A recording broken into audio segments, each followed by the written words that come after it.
Graça e paz, queridos irmãos, um ótimo dia a todos. Hoje é terça-feira, 19 de novembro de 2024 e nosso devocional diário hoje começa a leitura da segunda carta de Paulo à igreja de Tessalônica. O versículo 1 já mostra isso, a igreja dos Tessalonicenses.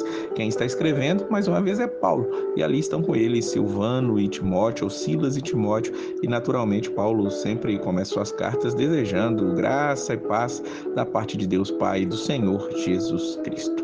Paulo ele elogia aqueles irmãos mais uma vez. Quando a primeira carta aos Tessalonicenses chega até eles, acredito eu que foi Timóteo quem enviou essa carta para lá, quem levou a carta para lá, na verdade, enviada por Paulo.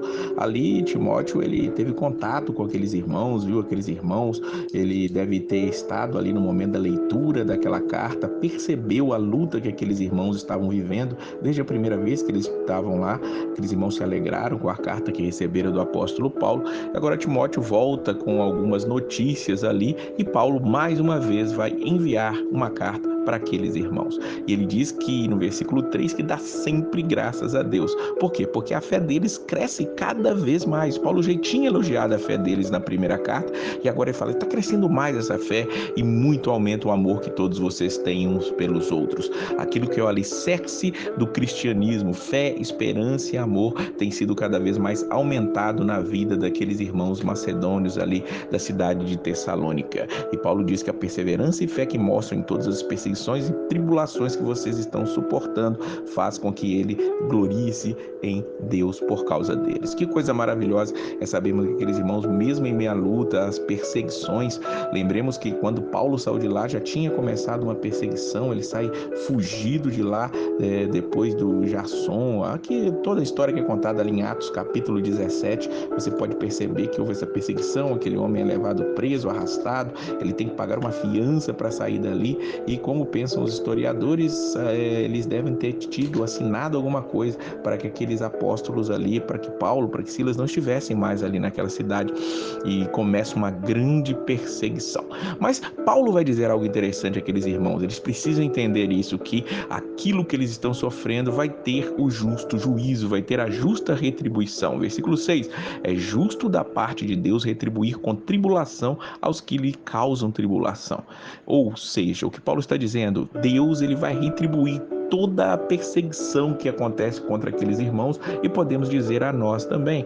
Mas e esses que fazem a vontade do Senhor receberão alívio, diz o versículo 7, que estão sendo atribulados, e a nós também. Paulo está dizendo sobre ele que também estava sendo atribulado. Agora Paulo vai dizer quando isso vai acontecer. Muitas pessoas querem um juízo imediato, querem um juízo agora, querem que hoje Deus puna aqueles que estão perseguindo, mas Paulo está dizendo que isso acontecerá no futuro. Ele fala por duas vezes aqui nesses versículos que nós estamos lendo. Primeiro, versículo 7, no finalzinho, ele diz, e isso acontecerá quando o Senhor Jesus for revelado lá do céu, com seus santos anjos poderosos em meio a chamas flamejantes. E ele diz ainda no versículo 10, isso acontecerá no dia que ele vier, para ser glorificado com seus santos e admirado em todos os que creram, inclusive vocês que crerem em seu testemunho. Paulo está dizendo, pode ser que esse juízo contra aqueles que estão perseguindo vocês não aconteça agora.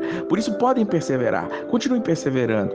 Geralmente o juízo de Deus não vem imediatamente. Deus não nos puniu segundo os nossos pecados, mas nos perdoou, e também os ímpios muitas vezes vão sofrer um juízo somente lá no final. Mas ele punirá, diz o versículo de número 8. O versículo 9 diz, eles sofrerão a pena de destruição eterna.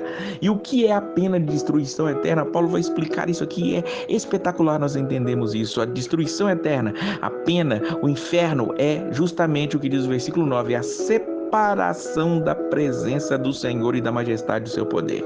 O inferno é o inferno porque há a ausência de Deus lá.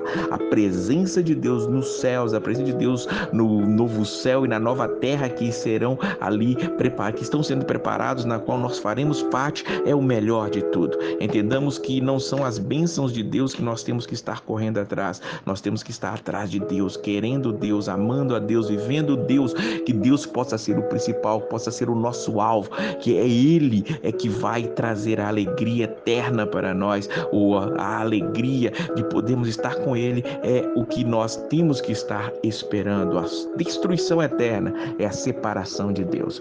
Que triste saber que aqueles que estão longe de Deus hoje continuarão longe de Deus sempre. Mas se você está ouvindo essas palavras, creia que Deus está falando contigo para que você possa segui-lo, servi-lo e amá-lo de todo o seu coração. Saiba que Deus ele está olhando para as lutas que você está passando e nada disso vai ficar impune. Entenda que haverá benesses àqueles que servem ao Senhor com alegria, esperando nele, e punição para aqueles que viraram as costas ao Senhor e perseguem aqueles que são os servos de Deus. Que Deus possa abençoar a sua vida e a paz do Senhor.